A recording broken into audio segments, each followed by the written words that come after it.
नमस्कार। मोदी भ्रमण के का लागि हामी यो प्रस्तुतिमा छौं। भारतीय प्रधानमन्त्रीको नेपाल भ्रमण र नेपाल भ्रमण पछि नेपालमा पर्ने प्रभाव, यस बारेमा हामी बहस गरिरहेका छौं। सूचनाहरू पनि तपाईहरुलाई यथेष्ट मात्रामा दिइरहेका छौं।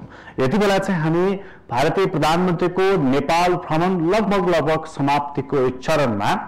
अब भारतीय प्रधानमन्त्रीको भ्रमण त भयो, भ्रमणपछि एउटा त्यसको प्रभाव के पर्यो, अर्को त्यसको असर के पर्यो। अर्को कुरा, भारतीय प्रधानमन्त्री नेपाल आइसकेपछि हिजो रहेको तीव्रता, हिजो रहेको चिसोपन त्यो न्यानोपनमा परिणत भयो कि यथावत छ, अर्को पनि विश्लेषणको पाटो रहेको छ। आजको यो बसाइमा हामी मूलतः भारतीय प्रधानमन्त्री को भ्रमण पछिको प्रभावको बारेमा नै बढी विश्लेषण गर्नेछौं। हामीसँग कुराकानीको लागि यति बेला स्टुडियोमा विश्लेषक डाक्टर विष्णु दाहाल हुनुहुन्छ। स्वागत छ तपाईलाई। धन्यवाद। भारतीय प्रधानमन्त्री आउनुभयो र उहाँको भ्रमण चाहिँ जनकपुरबाट प्रारम्भ हो अनि पशुपतिनाथको दर्शन, नागरिक अभिनन्दन, त्यसपछि भारत उहाँ आफ्नो स्वदेशमा फर्कनुहुन्छ। तपाईले सरसर्ती हेर्दाखेरि चाहिँ भारतीय प्रधानमन्त्रीको यो भ्रमण धार्मिक भ्रमणमा मात्रै सीमित रह्यो कि राजनीतिक भ्रमण पनि यसले अलिकति राजनीतिक आकार पनि लियो? यस्तो लाग्छ प्रकाशजी, जस्तो भ्रमण हेर्दा त विशुद्ध धार्मिक देखिन्छ हैन, शेड्युलहरू हेर्दा, तर यसको लुकेको पाटो चाहिँ राजनीति नै हो। किन? धर्मको आडमा एक राजनीति। म यहाँलाई एउटा सानो एक्जाम्पल पनि भन्छु। जब कि नेपालमा राज संस्था थियो नि, राज संस्था भएकै बेलामा के थियो भने त्यो बेलामा पनि हाम्रो राजाले छ नि, राजाले भारतका धेरै मन्दिरहरूमा गएर पूजा अर्चना गर्नुभएको थियो, जहाँ चाहिँ हिन्दूहरूलाई मात्र प्रवेश थियो नि हैन। त्यो बेलामा पनि धर्म र राजनीति जोड्न खोजेकै थियो। तर मलाई लाग्छ एकचोटि यो त्यसको चाहिँ अहिले मोदीले फेरि एउटा धार्मिक कूटनीतिलाई चाहिँ राजनीतिसँग मिसाएर यो धर्म राजनीतिले चाहिँ आफ्नो उपस्थितिलाई चाहिँ नेपालमा बलियो बनाउनको लागि एउटा धर्म राजनीतिको बारेमा कुरा गर्दाखेरि चाहिँ हामी यो पछिल्लो संविधान मार्फत हामी धर्मनिरपेक्ष राज्य भयौं हैन। उति बेला राजा महेन्द्रको पालामा जो हामी हिन्दू राज्य थियौं, त्यहाँबाट अब धर्मनिरपेक्ष भयौं। तर भारतीय प्रधानमन्त्री नरेन्द्र मोदीको ब्याकग्राउन्ड एकछिन हामी हेर्यौं भने उनी राष्ट्रिय स्वयंसेवकका सदस्य, त्यहाँबाट आएको व्यक्ति र कट्टर हिन्दूवादी होइन त। यसको प्रभाव अब उनले यही कुरा देखाउन खोजेका हुन् कि नेपालमा हिन्दू राज्य होस् अथवा नेपाल हिन्दूहरूकै राज्य होस् भनेर उनले देखाउन खोजेका हुन्? मलाई जस्तो लाग्दैन। यस्तो देख्छु, जब धर्मनिरपेक्ष भएपछि हाम्रो समाजमा नि धेरै जनसङ्ख्या, म यति प्रतिशत उति प्रतिशत भन्दिनँ, ठुलो जनसङ्ख्या हिन्दू धर्मसँग आस्था राख्ने छन् हैन। आस्था राख्नेहरूलाई जब हिजो चाहिँ हिन्दू धर्म थियो, हिन्दू राज्य थियो, अब बिस्तारै के भयो भन्दा धार्मिक निरपेक्षताले गर्दा हिन्दू धर्म रहेन भनेपछि उसको मानसिकता त त्यो वर्ग र त्यो समूहको मानसिकता विक्षिप्त छ नि। त्यो विक्षिप्त मानसिकतालाई कुनै पनि, जस्तो हामीले हेरौँ कमल थापाले चाहिँ गाई र राजा सहितको हिन्दू राज्यको कुरा गर्दा एकचोटि भोटको लड्ता आएको थियो। त्यो नरेन्द्र मोदीले ती डेटा त राम्रोसँग हेरेका छन्, किनभने उनी पनि त्यो धर्मसँग नजिक जोडिएका मान्छे हुन्। त्यसपछि उहाँले यो एउटा सम्भावना छ भने त त्यसले नै स्याम्पलिङ गरेर देखाइसकेका थियो। मतलब चाहिँ नि हिन्दू धर्मको नाममा यहाँ राजनीति गर्यो भनेदेखि सफल हुन्छ, चल्छ, टिक्छ भन्ने कुरा एकदम। त्यो बेलामा राजाले चाहिँ यी कुराहरूलाई राम्रो मिलाउन नसकेको कारणले असफल भए। मेरो विश्लेषण अहिले के त त्यसो भएदेखि यही जस्तो उनी जनकपुर गए, मुक्तिनाथ गए, पशुपतिनाथ गए भने एकदम आउँछु म अलिकति आउँछ है। अनि त्यो कन्टेक्स्टलाई हामीले यसबाट बिर्सिनु हुन्न जस्तो लाग्छ कि त्यो कन्टेक्स्टबाट के भयो भने अब जब धर्मनिरपेक्ष हुने बित्तिकै हिन्दूहरूलाई के भयो भने यो राज्य डुब्यो भन्ने छ नि त, त्यो वर्गलाई त आफ्नो सबैभन्दा मानसिकता त गिरेको छ। राजनीतिले कसलाई गर्ने भन्दा जो हामीले हेर्छौँ नि हैन, जो विद्रोही छ त्यसैसँग अलायन्स गर्ने बित्तिकै राजनीतिमा त ठुलो सफलता हुन्छ। नेपालको राजनीतिले त्यही देखाउँछ, संसारको राजनीति पनि त्यही हो। र मलाई लाग्छ मोदीको अहिलेको कूटनीति चाहिँ धर्ममा त्यही हो। अर्को कुरा, दोस्रो पाटो हामीले छुटाउनु नहुने चाहिँ के छ भन्दा इन्डियाको नाकाबन्दी पछि तराईमा ठुलो समूहहरू चाहिँ नाकाबन्दीको पक्षमा आफूलाई चाहिँ अधिकार पुगेन भनेर नाकाबन्दीको पक्षमा वकालत गर्दा एउटा ठुलो समूह चाहिँ त्यो वकालत गरे पक्षको उत्पीडनमा पनि थियो के। त्यसको लागि पनि त सान्त्वना दिनको लागि त कोही कसैको राज्यले पनि कसैले पनि एड्रेस गरेको छैन। त्यो एड्रेस गर्नको लागि पनि उसको मोदीको चाहिँ जनकपुरको यो चोटिको जनकपुर भएर नेपाल छिर्नु भनेको त्यो धार्मिक कूटनीतिले र अर्को रामायण सर्किटले चाहिँ मलाई लाग्छ उस अब मैले अब अलिकति जोडेँ अनि यो जनकपुरमा चाहिँ अलिकति म तपाईँलाई यहाँनिर प्रवेश गराएँ जस्तो रामायण सर्किटको त उनले प्रश्न भनिहाले त्यो अब राजनीतिक तपाईँले भनिरहँदाखेरि त्यहाँ अलिकति एउटा कुरा मलाई लागेको कुरा चाहिँ जस्तो त्यहाँको प्रदेश नम्बर 2 को मुख्यमन्त्री लालबाबु राउत उनले चाहिँ अभिनन्दन पत्र दिँदै गर्दाखेरि उनले लिखित रूपमै भाषणमा एक वाक्य जुन बोलेका छन् कि हामीलाई राज्यले विभेद गरेको छ भनेर। त्यति बेला हाम्रो प्रधानमन्त्री त त्यहाँ हुनुहुन्थेन, रक्षा मन्त्री हुनुहुन्थ्यो तर प्रधानमन्त्री हुनुहुन्थेन। भारतीय प्रधानमन्त्रीको सामुन्नेमा प्रदेश नम्बर 2 को मुख्यमन्त्री जो हाम्रो देशको नागरिक हो, हाम्रो प्रदेश नम्बर 2 को मुख्यमन्त्री हो, सम्मानित व्यक्तित्व हुनुहुन्छ, मान्यजी हुनुहुन्छ, उहाँले जुन वाक्य बोल्नुभयो नि त्यसले चाहिँ नि उहाँ कुन लक्ष्यका साथ कुन आशयका साथ बोल्नुभयो होला जस्तो लाग्छ तपाईँलाई? मलाई जस्तो लाग्छ त्यो चाहिँ म अलिकति अहिले तपाईँलाई भनेको कुरा सिलसिला जोड्छु होइन। जब त्यहाँको अन्तर्विरोध छ नि जसले अहिले नेतृत्व गरिरहेको छ सबै त्यो नेतृत्वको पक्षमा छैन। तराईमा मधेसभित्र धेरै मधेस छ, मधेसभित्र धेरै देश छ, त्यहाँ धेरै जातहरू छ। अहिले त्यहाँको जुन जातले राज्य गर्छ त्यहाँ जुन सत्तामा छ त्यसबाट उत्पीडनमा ठुलो समूह ठुलो जातहरू अझ पनि छ। त्यो कारणले गर्दा मलाई के लाग्छ भने मोदीको कूटनीति त्यहाँ हो। तर अब हाम्रो प्रदेश नम्बर 2 को चाहिँ हिजोको जुन अभिनन्दनमा गरिएका केही क्रियाकलापहरू होइन, मैले खालि त्यो वाक्यांश मात्र भन्नु, त्यो चाहिँ के देखिन्छ भन्दा हाम्रो आन्तरिक राजनीतिलाई चाहिँ सर्फेसमा लिएर आएर हामी पीडित छौँ त्यसकारण हामीले ब्लकेट गरेका हौँ, ब्लकेट भारतको होइन हाम्रो भन्ने कुरालाई चाहिँ त्यसलाई स्थायी रूपमा चाहिँ छ नि स्थायी रूपमा यसलाई मोदीको विटनेसमा है फेरि साक्षी राखेर हामी उत्पीडनमा छौँ भनेर चाहिँ पब्लिकली त्यत्रो मानिस राखेर भन्नुले चाहिँ हाम्रो कूटनीतिक मर्यादामा केही असर पार्ने र मलाई यो लाग्छ कूटनीतिक मर्यादा मात्र त्यसको प्रब्लम चाहिँ म के देख्छु भन्दा त्यो प्रब्लम चाहिँ मलाई के लाग्छ भने त्यसको डेप्थ कहाँनिर छ भने यो अहिले प्रब्लम मात्र सर्फेसमा आएन। यसलाई नितान्त छिटै समाधान गर्नको लागि केन्द्रीय सरकारले यदि कुनै एड्रेस गरेन भने यो प्रब्लम त मधेसको प्रब्लम त झन् बिगराल हुने एउटा लक्षण देखियो। मोदीजीलाई साक्षी राखेर जुन वाक्य बोलियो कि हामीलाई विभेद गरिएको छ भनेर त्यसको मतलब चाहिँ हाम्रो केन्द्रीय राज्यप्रतिको आक्रोशमा मात्रै सीमित छ कि अरू फरक? अहिले चाहिँ मलाई लाग्छ आक्रोशमै बुझ्नुपर्छ आक्रोशको रूपमा। तर अब चाहिँ यो चुनौती त आइसक्यो, चुनौतीलाई अवसरमा बदल्न होइन त्यो समाधानमा 2 नम्बर प्रदेश छ नि। मलाई अर्को कुरा नि जोड्नु जरुरी के छ भने हिजो हाम्रो राणा कालदेखि नै जब रिसेटलमेन्ट प्रोग्रामले तराईमा छ नि पहिले आदिम कालदेखि बस्ने जाति र केही पाहाडबाट गएर बस्नेहरू सबैले यदि नेपालको भूभाग रक्षा गरेका छन् भने तिनले गरेका छन्। ती हाम्रा जनता हुन्, तिनलाई राज्यले छ नि। उता हामी के गर्छन् हाम्रो भूगोलमा बस्छन्, हाम्रो आफ्नो त्यहीँको इथिनिक आफ्नै भाषा बोल्छन्, आफ्नै संस्कृति अपनाउँछौँ तर भारतीय बजारमा जान्छन् कि बजारमा किन्न जान्छन्। अब यहाँ के छ भने भारतसँगको हाम्रो बेसिक निड फुलफिलमेन्टको कुरा भारतसँग जोडिएको छ। जबसम्म हामीले आफ्नो बजारमा ती बजार र आवश्यकताहरूको पूर्तिका माध्यमहरू बनाउँदैनौँ तबसम्म हामी उनीहरूलाई कम्पेल गर्न सक्ने परिस्थिति हुन्न। त्यसलाई राज्यले के गर्नु पर्यो भने ती हाम्रा जनता हुन्, तिनले चाहिँ छ नि बाढीबाट पीडित छन्, बजारबाट पीडित छन्, धेरै छन् नि बोर्डरबाट पीडित छन्। यी सब कुराहरूको एड्रेसका लागि केन्द्रीय राज्यले अब हाम्रो प्रादेशिक राज्यहरूमा क्रमशः सबैलाई चाहिँ एड्रेस गर्दै जानु चाहिँ एउटा देख्छु होइन। एउटा अर्को पाटो मलाई यसमा लाग्यो कि इन्ट्रेस्टिङ छ, यो चाहिँ अलिकति सामान्य जस्तो लाग्ने खालको कुरा छ तर अलिक मलाई चाहिँ लाग्यो इन्ट्रेस्टिङ। यहाँ चाहिँ जनकपुरमा मोदी आउँदाखेरि उनले जुन कपडा लगाएका थिए उनको त्यो ड्रेस सेन्स होला त्यो आफ्नो ठाउँमा छ।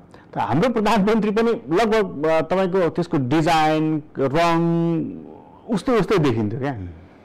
यसले चाहिँ के अर्थ दिन्छ? मलाई यस्तो लाग्छ उहाँले लगाउनु भएको लुगाको बारेमा कमेन्ट गर्नुभन्दा पनि नि यो राष्ट्रिय पोसाकमा चाहिँ छ नि प्रधानमन्त्रीले जान्छ। फेरि ईश्वर पोखरेल उहाँहरू राष्ट्रिय पोसाकमा हुनुहुन्छ भने प्रधानमन्त्री राष्ट्रिय पोसाकमा हुनुपर्थ्यो भन्ने हो एउटा कुरा होइन। मूल कुरा चाहिँ त्यो र त्यसको मेसेज भनेको बिस्तार छ नि क्रमशः हाम्रो नेसनलिजमको कुराहरू चाहिँ लुज हुँदै गएको हो कि भन्ने म चाहिँ बुझ्छु। र खालि लुगा लाउँदैमा नेसनालिटी देखिने भन्ने त कुरा होइन। भूगोल जनसङ्ख्या त्यसपछि संस्कृति यी संस्कार सबै राष्ट्रतासँग जोडिन्छन् नि। मोदीको भ्रमण सँगसँगै चाहिँ हाम्रो प्रधानमन्त्रीलाई लिएर केही टिप्पणीहरू भएको मैले सामाजिक सञ्जालभरि देखेँ।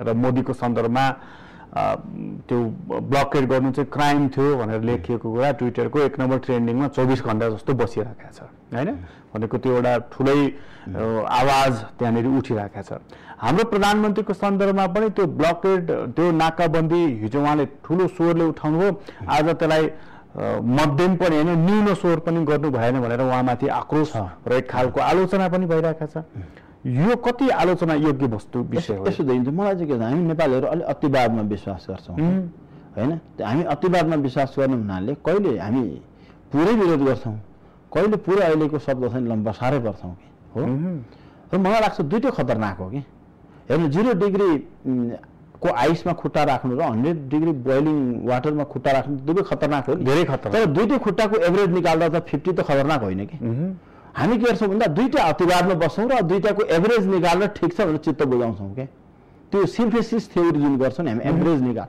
त्यो चाहिँ हाम्रो अतिवादको सिद्धान्तले पनि हामीलाई चाहिँ छ नि बिगार्छ जस्तो लाग्छ र अहिलेको घटनाक्रम चाहिँ मलाई के लाग्छ भने अहिले हिजो ब्लकेटलाई एकदम हाई पिचमा विरोध गरियो एकदम हाई साउन्ड गरियो एकदम हाई साउन्ड गरियो अहिले फेरि कहीं कतै त्यही डिजाइन हो कि भन्ने ट्विटमा देखिन्छ हैन म चाहिँ त्यतातिर जान चाहन्छु तर यो मूल कुरा चाहिँ अहिलेको जति घटनाहरू परिघटनाहरू मोदी 18 घण्टा काठमाडौँ बस्नुले चाहिँ खालि हामी नेपालको राजनीति मात्र हैन भारतको राजनीतिले पनि तरङ्गित गरे जस्तो मलाई लाग्छ प्रकाशजी जस्तो कुरा के छ भने जस्तो हामीले जनकपुरमा मिथिला राज्य हाम्रो क्रस बोर्डर म्यारेज छ नि क्रस बोर्डर म्यारेजले बिहार र उत्तराखण्डमा चाहिँ जस्तो भाजपाको जति पकड छ नि अरू राज्यमा भन्दा कम छ त्यहाँ आफ्नो पकड बनाउन त यता कसैको यता ससुराली हुन्छ कसैको भारत ससुराली हुन्छ त्यो जानकी र सीता र रामकै इक्जाम्पल त त्यहाँ क्रस बोर्डरमा धेरै छ हैन त्यसैले मलाई चाहिँ के लाग्छ भने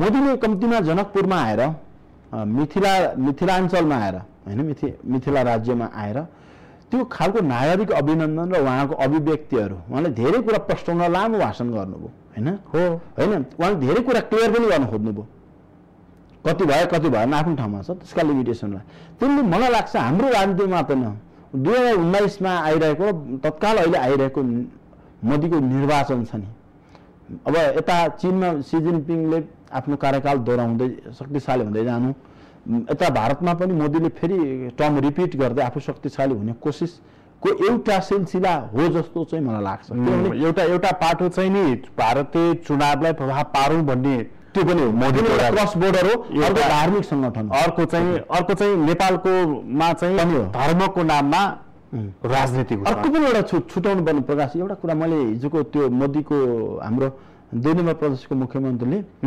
हामीलाई कृषि उपज बढाउनको लागि कोसीको पानी कमला हुँदै डाइभर्सन गर्नुपर्छ भन्ने जुन छ नि प्रदेश नम्बर 2 को मुख्यमन्त्रीले भन्नुभएको कुरा पनि रणनीतिक हो है किन भन्दा भारत रिभर डाइभर्सन प्रोजेक्टलाई 1950 पछि जुन ब्रिटिस इन्डियाले बनाएको डिजाइन अन्तर्गत चाहन्छ त्यसैको लागि गुजरात डक्ट्रिन सफल नभएर ऊ नेहरू डक्ट्रिनबाट अगाडि बढिरहेछ हैन नेपालको पानीको लागि चाहिँ भारतको सबैभन्दा ठूलो स्वार्थ छ बाहिर जे देखाओस् धर्म देखाओस् अर्थ राजनीति देखाओस् जे देखाओस् उलाई चाहिँ 2022 मा भारतको जनसंख्या चीनलाई उछिन्ने हाराहारी हुनेछ र करिब ठूलो जनसंख्या 2025 सम्ममा भारतको ठूलो जनसंख्या पानी खानबाट वञ्चित हुने उलाई पानी चाहिँ भन्दा र पानीकै कारण भारतको जुन सरकार पनि अस्थिर हुन्छ भन्ने उसको जलस्रोत मन्त्रालयले फोरकास्ट गरिसक्यो त्यसकारणले पनि यो त्यो भारतको इन्ट्रेस्ट हाम्रो 2 नम्बर प्रदेशमा जुन इरिगेसनको कुरा उठेर आएको इन्ट्रेस्ट र अब जल यात्राको कुरा मोदीको मात्र नभई भारत सरकारको छ नि प्रमुख एजेन्डा छ खाली हामीसँग मात्र होइन अरू नदीमा पनि छ हामी कहाँ चाहिँ त्यो अर्को जल यात्रा भनेको यो पानी जहाजवाला किस्सा जुन छ नि जस्तो हाम्रो प्राइम मिनिस्टर इन्डिया जाँदाखेरि त्यो जुन सम्झौता भयो यो पनि त्यो पानीसँगै जोडिएको कुरा विषय एकदम हामीसँग जोडिएको विषय कि हामीलाई चाहिँ पानी जहाज हो उनीहरुलाई चाहिँ पानी हो यस्तो छ प्रकाश हाम्रो चाहिँ के छ हामीलाई हाइड्रो पावर र इरिगेसन चाहिएको छ हामीलाई चाहिँ हैन भारतलाई चाहिँ ड्रिंकिङ वाटर चाहिएको छ कि अहिले त त्यो हाम्रो प्राइम मिनिस्टर सँगको भारतको प्राइम मिनिस्टरको एग्रीमेन्टले चाहिँ हामीलाई चाहिँ हाइड्रो पावर पनि हैन हामीले त पानी जहाज चाहियो हो यस्तो छ अब त्यो चाहिँ अब अहिलेको पोलिटिकली कसरी यता आयो हैन तर मूल कुरा भारतलाई चाहिँ पानी चाहिँ ड्रिंकिङ वाटर चाहिएको म तपाईलाई एउटा सानो एउटा एक्जाम्पल भने त हाम्रो रसुवामा उत्पादन भएको पानी हामीले पनि पानी नै बेच्ने हो कि किन रसियामा उत्पादन भएको पानी अरबै 4 अरबको पानी वार्षिक बेच्छौँ हामी। जस्तो मोदीले भन्नुभयो जस्तो अब जनकपुर र हाम्रो के भन्छ मुक्तिनाथमा मोदीको भ्रमणपछि निश्चित रूपमा पर्यटकहरू बढ्छन्। हामीले कोसिस गर्ने हो भने ती पर्यटकलाई पनि त पानी त खुवाउनु पर्यो होइन। त्यो पानीको डिमान्डलाई खोइ हामीले त्यो तयारी गर्दैनौँ कि पर्यटक बस्ने ठाउँ र पानी। अब हामी के गर्छौँ भन्दा आफूसँग लगानी नभएको, आफूसँग प्रविधि नभएको, आफूले नजान्ने प्रोजेक्टहरू चाहिँ प्रायोरिटीमा राख्छौँ। आफूले थोरै लगानीमा छिटो बजारमा पहुँच हुन सक्ने, हामीले हामीसँग क्षमता भएको प्रोजेक्टहरू चाहिँ लगानी गर्दैनौँ कि। अनि हामी के गर्छौँ भन्दा त्यो प्रोजेक्ट बाहिर अरूको इन्ट्रेस्टमा ल्याएको प्रोजेक्ट एक्जिक्युसन गर्नेमा चाहिँ हामी राष्ट्रवादी ठहर्छौँ कि। यो कारणले पनि मलाई चाहिँ के लाग्छ भने भारतले जेसुकै भन्नुहोस् जुनै रूपमा पनि पानी लानु खोज्छ भनेको उसको र हाम्रो प्रायोरिटीमा फरक के पर्यो भने उसको प्रायोरिटी पानीसँग हो, खानेपानीसँग। सिँचाइ पनि अलिकति होइन, उसको होइन खानेपानी। उसले जब खानेपानी लान्छ नि सबै पानी त कन्ज्युम गर्दैनन्, बाँकी रहेको पानी सिँचाइमै हाम्रो चाहिँ नि पानीको उद्देश्य चाहिँ बत्ती बिजुली निकाल्नु हो। हामीलाई चाहिँ उसलाई चाहिँ पानीको चाहिँ त्यत्रो ठुलो चाहिँ जनसङ्ख्यालाई पानी पिलाउनुसँग सम्बन्ध छ र हामीसँग पानी छ एकदम। उसले लगाएको आँखा पानीमै हो, स्पष्ट छ यो। र अर्को जस्तो यही भिजिटमा चाहिँ लामो समयदेखि तपाईँको अड्केको विषय अब एमालेलाई योचोटि लाञ्छित पनि गरिएको छ अरुण तेस्रोको सन्दर्भमा। एमाले नै बिगार्यो, एमाले नै खतम बनायो भनेर यो भिजिटमा संयुक्त रूपमा शिलान्यास भयो त्यो अरुण तेस्रोको 900 मेगावाटको। तपाईँले हेर्दाखेरि चाहिँ अब त्यो हिजोको जुन सपना थियो नि नेपालको यति ठुलो प्रोजेक्ट होइन अब आउँछ र हामी उज्यालोमा जान्छौँ भनेर, र भारतप्रति हेर्ने हाम्रो चाहिँ फेरि अर्को नजर के छ कि भारत भन्छ प्रोजेक्टहरू होल्ड गर्छ, काम चाहिँ गर्दैन भनेर। अब हाम्रो आशा र उसले को काम गर्ने तरिकामा मिलाप छ कि छैन त? यस्तो देख्छु म चाहिँ भारत हिजोभन्दा अहिले फरक छ। हिजो चाहिँ भारतले होल्डै मात्र गर्थ्यो, अब चाहिँ भारतले गर्नै पर्छ। किन भन्दा मैले भने उदाउँदो चीन, फस्टाउँदो भारत र एसिया उत्पादन केन्द्र। यसले गर्दा मलाई लाग्छ ओली मोदी यति प्रेसरमा छन् के यति बेला नेपाललाई केही न केही गर्नै पर्ने। एसियामै हो, एसियामा मोदीलाई आफ्नो उपस्थिति जस्तो चीनले जसरी अब हेरौँ न कोरियाली प्रायद्वीपको समस्या चीनले समाधानमा आफ्नो अहम भूमिका निर्वाह गर्यो होइन। दोस्रो कुरो अब हाम्रो war shift from well to water के। अब तेलको राजनीति पानीमा सिफ्ट हुँदैछ हो, त्यसलाई त आफू शक्तिशाली त हुनै पर्यो भने मोदीलाई के छ भने त्यो शक्तिशाली हुन भारतको आन्तरिक राजनीतिलाई मात्र हेरेर भएन, ऊ आन्तरिक राजनीतिलाई यो धार्मिक भ्रमणले क्यास गर्दछ। पानी अहिले जोसँग छ त्यो धनी हुनेवाला छ। यो त यसो छ नि हामीले नजानेपछि त कहाँ हुन्छ। म तपाईँलाई एउटा सानो इक्जाम्पल भन्छु, हामीसँग त पानी नै पानी छ त होइन। आजभन्दा 20 वर्ष अगाडि तपाईँ र मैले काठमाडौँमा मिनरल वाटर 20 रुपियाँमै किन्थ्यौँ होइन, जुन बेलामा पेट्रोलको प्राइस 36 रुपियाँ थियो हो। आज पेट्रोलको प्राइस 108 रुपियाँ हुँदा हामीले 20 रुपियाँमा पानी पाउँछौँ कि होइन। पानी हेरौँ न, अरबमा हेर्नुहोस्, अरबी कन्ट्रीहरूले नेपालमा पानीमा लगानी गर्न तयार छन्, किन हाइड्रो पावरमा होइन। किन अरबमा पानी अहिले पनि हेर्नुहोस् $1 1.3 सेन्ट होइन, त्यसमा किनेर खाँदा हामीले त्यसलाई चाहिँ त्यस कारण रेल मार्गको औचित्य भनेको जबसम्म हामीले पानी फ्याक्ट्रीहरू धेरै उत्पादन गरेर बजारमा लान सक्दैनौँ नि तबसम्म रेल मार्गको औचित्य नै कम हुन्छ कि। जस्तो हामीले जो श्राद्ध गर्नलाई भारतको तीर्थाटनमा गएर चाहिँ रेल चढेर जानलाई होइन नि, त्यो त महँगो साबित हुन्छ। हाम्रो बजार हाम्रो सामान के हो त, ग्लोबल प्रोडक्ट के हो, हाम्रो पानी हो। हाम्रो ग्लोबल प्रोडक्ट पानीलाई चाहिँ विश्व बजारमा लानको लागि हामीलाई रेल सञ्जाल चाहिने हो। त्यो रेल सञ्जालले नसके पानी जहाज चाहिने हो। त्यस कारणले हामी स्पष्ट हुन हुन्छ, भारतसँग स्पष्टसँग कुरा गर्नुपर्छ। पानीको प्रयोग उसको र हाम्रो फरक छ। हाम्रो नेसनल इन्ट्रेस्टमा हामीले पानीलाई चाहिँ राष्ट्रको विकासलाई चाहिँ पानी फ्याक्ट्री बनाएर पानी नै बेच्नु। हामी प्रश्न हुनु पर्यो नि कि हाम्रो सम्पत्ति भने चाहिँ पिउने पानी हो र यसलाई हामीले उत्पादन गर्न सक्नु पर्यो। विश्व बजारमा उत्पादन नै पर्दैन। म तपाईँलाई एउटा सानो एक्जाम्पल, विश्व बजारमा खपत गराउन लायक त बनाउनु पर्यो। हो, त्यो चाहिँ जस्तो मेक्सिकोले गर्छ भने रेन वाटर हार्भेस्ट गरेर राख्छ नि उसको उपत्यकामा, ड्राई सिजन उसले पानी बेचेर छ नि ठुलै जिडिपीमा चाहिँ कन्ट्रिब्युट गर्छ। तर हामी फेरि यो तपाईँले मैले जुन बहस गरिराखेका छौँ नि पानी होइन, काठमाडौँ उपत्यका लगायतका सहरी क्षेत्रहरूमा त तपाईँको यो विषय फेरि मान्छे हाँस्छ नि त तपाईँको। यसो छ आज यति ठुलो सङ्कट छ पानीको हामीलाई यहीँ आज छ नि। आजभन्दा 7 वर्ष अगाडि रेलको सम्भावना छ भनेर मैले टेलिभिजन मार्फत भन्दा नि धेरै हाँस्थेँ। भनेको मैले त्यो मानेमा भनिनँ, मैले त्यो मानेमा भनिनँ, मैले त्यो मानेमा भने हाँस्न चाहिँ यो कारणले मेलनको पानी हामीले यहाँ ल्याउनलाई नसक्दा हाँसेका हुन्, त्यही भने होइन। भनेको अर्थ त्यो हाम्रो रिसोर्सेसमाथि होइन नि, हाम्रो इनक्यापासिटीमाथि हाँस्ने हो नि। त्यो हामीले आफ्नो क्यापासिटीलाई चाहिँ मैले यही कुरा भन्दैछु, त्यो कमजोरी त हाम्रो छँदैन नि त फेरि। नभए त हामीले रेल लिएर आएर उसका सामान मात्र कन्ज्युम गर्नु अर्थ पनि भएन नि। मतलब चाहिँ हामीले रेल ल्याउँला अथवा गाडी नै चलाउँला, अथवा ठुल्ठुलो गाडी चलाउँला अथवा के गरौँला, त्यो हाम्रो विषय हो होइन। मुख्य कुरा चाहिँ हामी आत्मनिर्भर हुने विषयहरू के हुन् भन्ने कुरा चाहिँ पहिला पहिचान गर्नु पर्यो। जस्तो पानी, सिमेन्ट, हाम्रो अरू माइनिङ्सहरू छ नि त, फलाम खानीहरू लगायतकाहरूलाई अब विस्तार खोज्नु पर्यो। तर त्यो नगरिकन हामी फेरि हाम्रो अर्को एउटा दृष्टि दोष के पनि छ भने नि, जस्तो भारतीय प्रधानमन्त्री होस् या चीनको होस् या जेसुकै होस्, हामी जाँदा या उनीहरू आउँदा हाम्रो एउटा लामो लिस्ट रहने गर्छ नि, हामीले यो गरिदेऊ त्यो गरिदेऊ यहाँ गरिदेऊ। यो चिजले हामीलाई कतिको समृद्ध बनाउँछ। हाम्रो क्यापासिटी लस नै यस कारण भएको। म तपाईँलाई एउटा सानो इक्जाम्पल भन्छु। 1974 छ नि, 1974 सम्ममा हामीले चीनलाई खच्चड उत्पादन गरेर बेच्थ्यौँ होइन। तपाईँले ट्रान्स हिमालयन ट्रेड हेर्नु न, अहिलेको गाडी र रेल भनेको त खच्चड त आज हो र सदियौँ कालदेखि छ नि।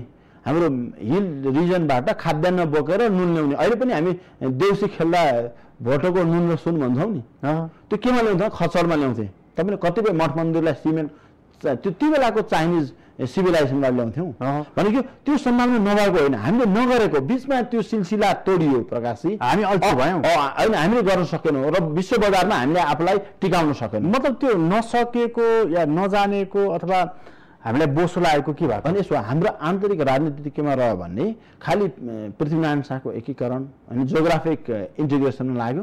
त्यसपछिबाट हामी अन्तर्द्वन्द्वमै खालि सत्ता स्वार्थको राजनीतिमै अल्मलिउँदै रहे। हामीले जस्तो 30 वर्ष अगाडि नै के हेरौँ न, मलेसियाहरूको स्टाटस र त्यो बेला नेपालको स्टाटस खासै फरक थिएन। अहिले हामीले मलेसिया कल्पना गर्न सक्दैनौँ हो भनेको हामी नगरेकै देखियो नि, किन इस्ट एसियामा यति सानो हाम्रो भन्दा राजनीतिक फेरि यस्तो छ नि त, राजनीतिक संक्रमण त हरेक राष्ट्रमा यही नै रहिरहन्छ नि त होइन। विकास कन्टिन्यू हुनुपर्ने हो नि। हामी कहाँ अन्त भयो, हामी कहाँ चाहिँ किन भएन? यस्तो छ, हाम्रो एरिस्टोक्रेटिक क्लास यो सुरुदेखि नै छ नि, जुन राणा हटाउने बेलादेखि नै हाम्रो राजनीतिमा चाहिँ हामीले त्यो खालको छ नि विकास चाहिँ अपरिहार्य कुरा हो भन्ने बुझाउनै सकेनौँ। अहिले चाहिँ यो कुरा हरेक मानिसको दिमागमा घुसिसकेको छ अथवा घुसाइँदैछ। यसो त हामी चाहिँ खालि धेरै मार्क्सवादको अति नै धेरै पढ्यौँ जस्तो लाग्छ कि, खालि वर्ग मात्र देख्यौँ, वर्गीय चिन्तनमै लाग्यौँ होइन। अब फेरि वर्गीय चिन्तनबाट जातीय चिन्तन, धार्मिक चिन्तन हुनाले हामी के भने हामीले बाटो बिरायौँ। मलाई चाहिँ के लाग्छ भने मार्क्सवादको प्रयोग भनेको हामीले त्यसलाई चाहिँ एकदम गलत भ्रमहरूमा चाहिँ छर्न खोज्यौँ। गर्नु के पर्थ्यो भन्दा वर्गीय चिन्तनमा लगाएर सबलाई अन्ततगत प्रोडक्टिभ क्यापासिटीमै लानु पर्यो र उत्पादनमै लानु। हामी उत्पादनमा जोडेनौँ, तर जहिले पनि हामी उत्पादन पनि हाम्रो समस्या के छ भने हामीले उत्पादन गरेर चीन र भारतसँग कम्पिटिसन गर्न सक्ने त्यो खुबी यस्तो क्षमता त छैन हाम्रो। फेरि यस्तो छ नि त प्रकाश, हिजो चाहिँ हामीसँग उत्पादन गर्न जमिनै छैन कि। हेर्नु न, हाम्रो सबै जमिन के छ? व्यक्तिसँग छ होइन हो। अरू सबैको जमिन के छ? राज्यसँग छ। हाम्रो चाहिँ के छ? तपाईँले मेरो इक्जाम्पल हेर्नु, हामीले पैतृक सम्पत्ति वंशजबाट नागरिकता पाए जस्तो बाबुको सम्पत्ति सुरुको सिधै पाउँछौँ। अझ छोरी मान्छे हो भने त के हुन्छ, त्यो मालपोत कर पनि कम हुन्छ होइन। तर अरू के छ भन्दा अरूको देशमा 40 देखि 65% छोराले छ नि बाबुको सम्पत्ति लिनलाई त्यो राज्यलाई ट्याक्स तिरेपछि सोसल सेक्युरिटी लगायतका कुराहरू हुन्छ नि, अनि बल्ल बाबुको सम्पत्ति पाउँछ। उसले बाबुको सम्पत्ति 40 देखि 65% तिर बाबुको सम्पत्ति लिँदैन, 40 देखि 50% लिँदैन, आफ्नो गर्छ। आफ्नो राज्यसँग के हुन्छ? जमिन हुन्छ। त्यो जमिनलाई राज्यले केमा इन्डस्ट्रीमा प्रयोग गर्ने कि एग्रिकल्चर हुन्छ? तपाईँ हेर्नुहोस्, विकास आयोजना हामीलाई धेरै अड्केका के कारण भन्दा जमिनका कारण हो। त्यो जमिन राज्यसँग छैन। राज्यसँग भएको जमिन कि त जङ्गल छ कि नभए अरू छ। सुनाले तपाईँले विकासको योजनाहरू कृषिमै अहिले 60 वर्षसम्म कृषिको प्रतिफल नआउनुको कारण भनेको जमिनको वितरण हो। जुन कुरा विश्वेश्वर प्रसाद कोइरालाको सरकार पनि एउटै वर्गलाई राणाहरूलाई लिएर सत्ता परिवर्तन गर्यो र त्यही जमिनको कारणले, जमिन वितरणको कारणले विश्वेश्वर प्रसाद कोइरालाको सरकार अपदस्थ भयो। त्यो जमिनलाई पञ्चायतले अलि राम्रोसँग केही बिर्ताहरूको अनुमोदन गर्दै म्यानिपुलेसन गर्दा 30 वर्ष पञ्चायत टिक्यो। फेरि अहिले आएको छ त्यो रिसोर्समै छ नि। सुनाले हामीले के गर्न सकेनौँ भने हाम्रो उत्पादनको क्षेत्र भनेको कृषि थियो, कृषिलाई हामीसँग जमिन। अब फेरि अहिलेको कन्ट्राडिक्सन के छ? हामी कृषि प्रधान देश भन्छौँ, बजेट कृषिमै छुटाउँछौँ, युवा जति अरब पठाउँछौँ, काम कसले गर्छ? खेती बाँझो राख्छौँ। भने हाम्रो उत्पादनको क्षेत्र यस्तो कन्ट्राडिक्सन छ कि। अनि रेमिटेन्स ल्याएर देश चलाउँछौँ हो यी कुराहरूमा चाहिँ हाम्रो छ नि योजना र हाम्रो राज्यको अहिलेको अवस्थाहरूको बिचमा ठुलो ग्याप छ यहाँनिर मैले अझै तपाईँसँग जान्न खोजेको त अर्को कुरा हुन त यो अलिकति अर्थ विश्लेषकहरूसँग गर्दाखेरि अझ राम्रो होला तर अहिले सन्दर्भ पर्दाखेरि मैले गरिहालेको चाहिँ अब यो हामीले उत्पादन गरेर जस्तो मानिलिउँ चिनी सिमेन्ट अथवा अरू केही चिजहरू हामीले उत्पादन गरेर भारतको त्यति ठुलो चाहिँ बजार अथवा चीन यिनीहरूसँग चाहिँ हामी कम्पिटिसन गर्न सक्छौँ जोसँग 1.25 अरब जनसङ्ख्या छ त्यहाँबाट उत्पादन हुने वस्तु र हामीले उत्पादन गर्ने वस्तु त हाम्रो महँगो पर्छ कसरी पक्का हो त्यस कारण त्यो सक्दैन भने त पानी भने नि हामीले पानी सक्छौँ त पानी गरौँ न मिनरल्स गरौँ सिमेन्ट सक्छौँ सिमेन्ट गरौँ सबै चिज उत्पादन गर्नुपर्छ भन्ने छैन नि प्रकाशजी हामीले जे सक्छौँ त्यसले चाहिँ राष्ट्रिय विकासमा अब दुबईले हिजो के गर्यो भन्दा अरबी राष्ट्रहरूले धेरै तेलले आफ्नो अवस्था साह्रै उच्च बनाए अब त पर्यटनले पनि जान्छ नि त व्यापारले जान्छ हामीले पनि त्यसो गर्न लाग्यो हामीले कोसिस अब उसलाई सधैँ तेल चाहिँदैन तेल त सकिन्छ नि उसै पनि विश्व बजारमा अब तेलको खपत कम गर्नु भनेर यत्रो अभियान चलिरहेको कुराहरूले चाहिँ छैन हामीले त्यसरी त्यसको सिफ्ट गर्न सकेनौँ भने हामीले चाहिँ त्यसपछि हाम्रो सम्पत्ति के हो यो पहिले पहिचान गर्नु पर्यो उत्पादन के हो हाम्रो उत्पादन के ग्लोबल बजारलाई फेरि र हाम्रो मार्केट कुन हो त्यो पनि क्लियर गर्नु पर्यो हैन यी दुई आन्तरिक मार्केटमा खपत गर्ने हो कि बाहिर गर्ने हो त्यो कुरा पनि टुङ्गो जस्तो भारतमा पानीको सङ्कट छ त्यो अनुसारको हामीले उत्पादन भारतसँग एग्रिमेन्ट गरौँ पानी उत्पादन गरौँ विश्व बजारमा पठाउँ पानी पनि धनी हामीसँग पानी भन्दा मैले चाहिँ पानी सिमेन्टहरू र हाम्रो माइनिङ रिसोर्स भन्दा अरू बाँकी छ नि जनशक्ति भन्दा अरू देखिन जनशक्ति पनि 10 वर्षपछि हेर्नुहोस् अहिलेको जुन छ नि हाम्रो इकोनोमिकली एक्टिभ पपुलेसन 10 वर्ष त पुग्दा त्यो म्याच्योर्ड हुन्छ त्यो त्यसलाई वृद्ध भत्ता दिनलाई नि अहिले कमाउनु पर्छ के यी कुराहरू पनि हामीले हेरौँ भन्ने छु कि अब यो जुन हामी कहाँबाट आइपुग्यो भन्दाखेरि मोदीको भ्रमणदेखि आइपुग्यो मोदीको भ्रमणको सन्दर्भमा पनि उनले यहाँ चाहिँ यो नेचुरल रिसोर्सेसको कुराहरूलाई बडा जोडका साथ उठाएका छन् उनले होइन एकदम यो उनले हाम्रो आँखा खोलिदिनको लागि भनेको कि मेरो आँखा त्यहाँ छ भन्नको लागि गरेको यो मलाई के लाग्छ भने नि जसो भए पनि जस्तो मोदी र सी जिनपिङ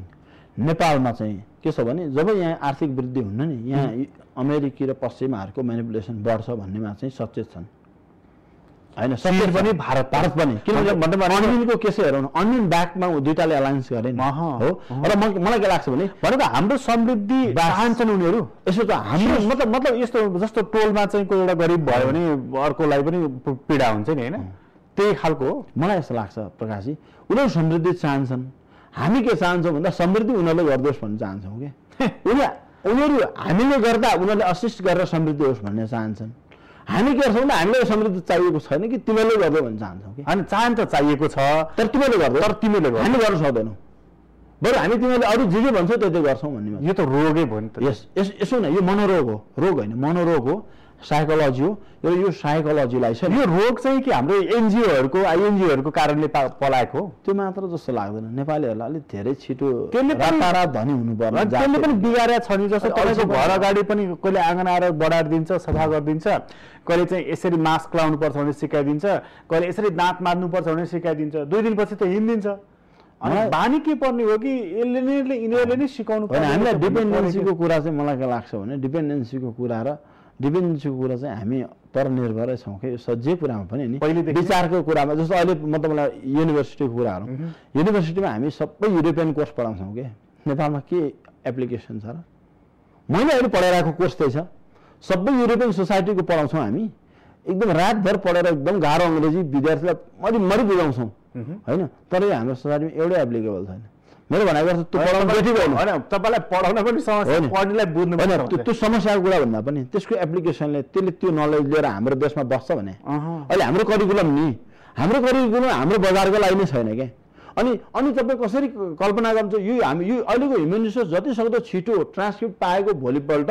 कुन देशमा अप्लाई गर्ने भने त्यसले फारमै घरमा लिएर बसेको बाटो देश कसरी कसरी उभो लाग्छ भनेको अर्थ मैले खालि राजनीतिक निर्धारमा मात्र होइन सबैमा हाम्रो मनोगत के भयो भने सबै त्यो राम्रो हामी नराम्रो भन्ने गरेर हामीले चाहिँ नि कल्चर अफ इन्फेरिटिबाट हामी ग्रसित भयौँ यो परनिर्भरता चाहिँ अब हटाउनको लागि नि जस्तो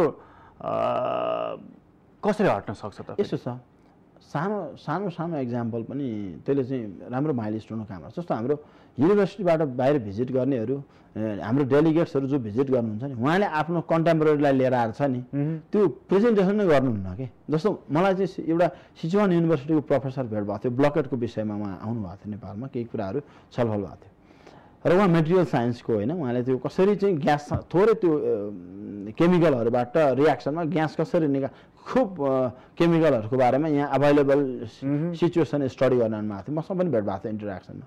र मलाई के लाग्छ, उहाँले यस्तो जे गर्नुभएको सबै लगेर त्यहाँ प्रेजेन्टेसन गर्नुपर्छ अरे कि उहाँलाई होइन। तर हाम्रो चाहिँ यहाँ के छ भने स्वाद फेर्ने देश घुम्ने भन्दा बाँकी हाम्रो भिजिट के पनि हुँदैन होइन। गयो घुमे यही हेरौँ हामी पुरानो ट्रेन, हाम्रो देशबाट भारतमा भ्रमण हुँदा साताव्यापी हुन्छ। मोदीको 18 घन्टाको छ कि 18 घन्टामा पनि उहाँले 12 घन्टा त के गर्नुभएको छ, धार्मिक भ्रमण भनेर धार्मिक कूटनीतिलाई इस्टाब्लिस गर्नुभएको छ। त्यो पनि पहाड मधेस हिमाल तिनटै ठाउँमा तिनटै क्रस जोनमा के 3 इकोलोजिकल जोनमा। त्यसको मिनिङ छ नि हो। अब हाम्रो चाहिँ यो स्ट्रेटेजिक रूपमा के स्टडी हुन्न, दिल्ली जाने, कहाँ बस्ने, के गर्ने, कहाँ घुम्ने, गोवा जाने कि न, यी मात्र कुराहरू भनेको अर्थ हाम्रो सोच त्यो पनि प्रोडक्टिभ भएन क्या। अब जस्तो यो अब मोदीको भ्रमणले जस्तो उनी आए उनी गए होइन, यतिमा मात्रै सीमित रहन्छ कि यसको केही प्रभावहरू? मलाई जस्तो लाग्छ यसको प्रभाव भनेको चाहिँ एउटा सिलसिला हो। किनभने ब्लकेट पछि मोदीलाई छ नि नेपालमा, त्यो पनि तिनै ठाउँमा पहाड हिमाल तराईमा हो, आफ्नो 2 ठाउँमा। अब पहाडमा पनि भनौँ भ्यालीमा काठमाडौँमा चाहिँ नारीको अभिनन्दनै छ हो भनेपछि मुक्तिनाथको दर्शनले पनि एउटा ठुलो मेसेज दिएछ होइन। उहाँले तिनवटै इकोलोजिकल जोनभित्रबाट चाहिँ आफ्नो प्रभावलाई छ नि केही कुराहरू क्लियर गर्नुभएको छ। उहाँलाई अवसर हो र यतिमा सीमित हुन्न। हिजो मलाई के लाग्छ, हिजोको त्यो ब्लकेटको जुन उहाँले जुन क्लियर गर्नु, त्यसको स्पष्टीकरण जस्तो नाकाबन्दीको अब त्यो क्लियर भयो। त्यो अब प्रधानमन्त्रीले नै भनेपछि अब केही समस्या छैन जस्तो भयो होला नि होइन। नागरिक स्तरमा केही बाँकी छ? नागरिक स्तरमा त यस्तो छ, भारतसँग हामी नगई पनि हुँदैन, डिस्प्युट पनि भइरहन्छ कि यो सामान्य कुरा हो मलाई लाग्छ होइन। यस्तै चल्छ। तर के भने त्यो यो प्रब्लमलाई चाहिँ सर्फेसमा आएको बेलामा राज्य स्तरमा कसरी समाधान गर्ने, आफ्नो नागरिकलाई कसरी सुरक्षित गर्ने भन्नेमा हाम्रो राज्य त स्पष्ट छैन। यो भ्रमण कुरा अहिलेको जनताहरूको धेरै जसो क्वारल चाहिँ छ नि, धेरै जसो भोइस चाहिँ प्रकाशित मलाई लाग्छ हाम्रो राज्यले नागरिकको सुरक्षाको लागि बोलेन भन्ने हो क्या। अब यो भ्रमण पछि चाहिँ हामी कहाँ राजनीतिक केही प्रभाव पर्छ कि पर्दैन? मलाई के लाग्छ भने अहिले नै यो पानीको कुरा सिधा उठेन होइन, किन अहिले अरू एजेन्डा, मलाई त कोशी हाई ड्यामको कुरा उठ्छ जस्तो लागेको थियो। र अहिले चाहिँ मलाई लाग्छ मोदीले चाहिँ कम्तीमा यसो सर्वे गर्दा आफ्नो अवस्थालाई सुदृढ गर्ने अब रणनीतिक रूपले चाहिँ यसपछिका केही भ्रमणहरू भइरहन्छन् जस्तो मलाई लाग्छ होइन। किन यो सिलसिला हो र यो मलाई लाग्छ 1 वर्षमा 1-2 पटक एकदम धेरै कन्स्ट्यान्टली मोदी नै आउनुपर्छ भन्ने छैन, तर बाइल्याटरल भिजिटहरू भइरहन्छन् मेरो बुझाइमा चाहिँ होइन। त्यो एउटा देख्छु म। अर्को अब जस्तो भारत पक्षको मात्र पाटो हेरेर भएन, जस्तो चीन पक्षको पाटोको प्रतिक्रिया के आउँछ मोदी आएपछि त्यो पनि हामीले हेर्नुपर्छ।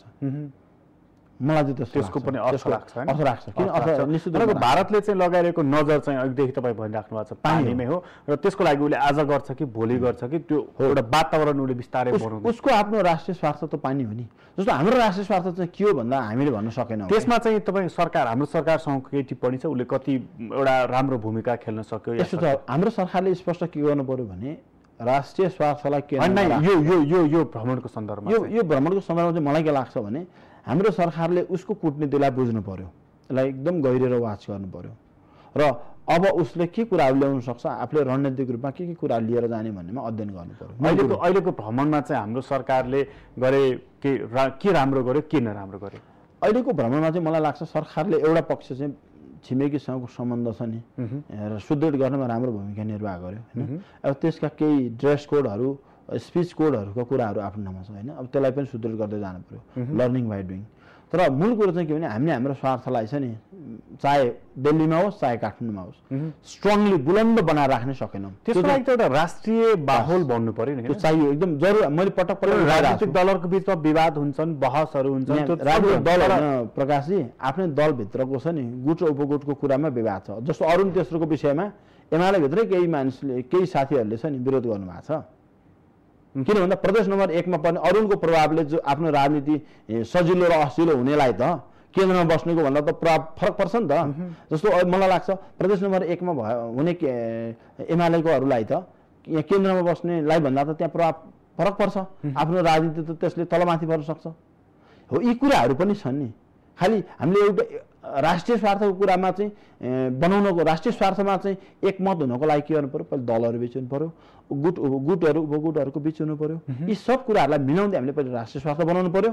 र त्यसलाई मैले त यो पटक पनि भने प्रधानमन्त्रीले चाहिँ सदनमा लगेर जे कुरा पनि स्पष्टसँग पास गरेर चाहिँ जानुभयो भने उहाँको बार्गेनिङ क्यापासिटी बढ्छ के। र हाम्रो संसदको मेन उद्देश्य र औचित्य पनि त्यही हो। त्यहाँ विपक्षीले पनि बोल्न पाउनुपर्छ, तर बहुमतले पास गर्नुहोस्।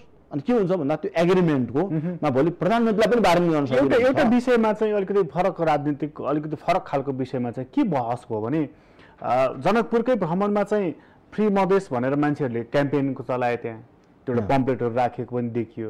काठमाडौँमा चाहिँ साझा विवेकशीलले चाहिँ नि मोदीजी स्वागत छ तर तपाईँले लगाएको नाकाबन्दीको हामी विरोध गर्छौँ भनेको त्यो चाहिँ नि ब्यानर चाहिँ तपाईँको च्यातेर लग्यो। यो चिजले चाहिँ नि हाम्रो सरकारले चाहिँ अलिकति गलत कदम चालिराखेको छ कि कतै दिन नहुने छुटलाई छुट दिएको, कतै चाहिँ शान्त विरोधलाई पनि असहिष्णु व्यवहार गरेको भनेर यो टिप्पणीमा तपाईँको के? मैले अघि नै भने नि जस्तो हामी मधेसमा केन्द्रीय सरकार पुग्नु पर्यो कि अब मैले अघि उठाएको कुरा यो प्रब्लम हो। यो प्रब्लम सिरियस प्रब्लम हो। त्यसको यो सिम्टम्स हो।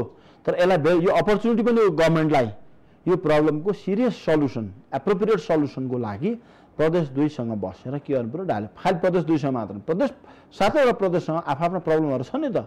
त्यो प्रब्लमसँग केन्द्र सरकारको काम भनेको समायोजन गर्ने, केन्द्रीय योजनाहरू बनाउने, सबैलाई समायोजन गरेर समृद्ध नेपाल बनाउने। समृद्ध नेपाल जनकपुरमा र मुक्तिनाथमा भाषण गरेर बन्दैन। समृद्ध नेपाल बनाउनलाई प्रत्येक प्रदेशको आफ्नो रिसोर्सेसहरू बेग्ला बेग्लै रिसोर्सेस छ। त्यो बेग्ला बेग्लै रिसोर्सेसको अप्टिमम कहीँ टुरिज्म छ, कहीँ पानी छ, कहीँ माइनिङ्सहरू छ, ठाउँ अनुसार फरक छ नि। विविध हाम्रो रिसोर्सेसलाई सबै रिसोर्सलाई चाहिँ अगाडि युटिलाइज गर्दै प्रदेशको र केन्द्रको समानुपातिक विकासलाई चाहिँ अगाडि बढाउँदै लाने हो भने चाहिँ यो प्रब्लम बिस्तारै सल्भ हुन्छ।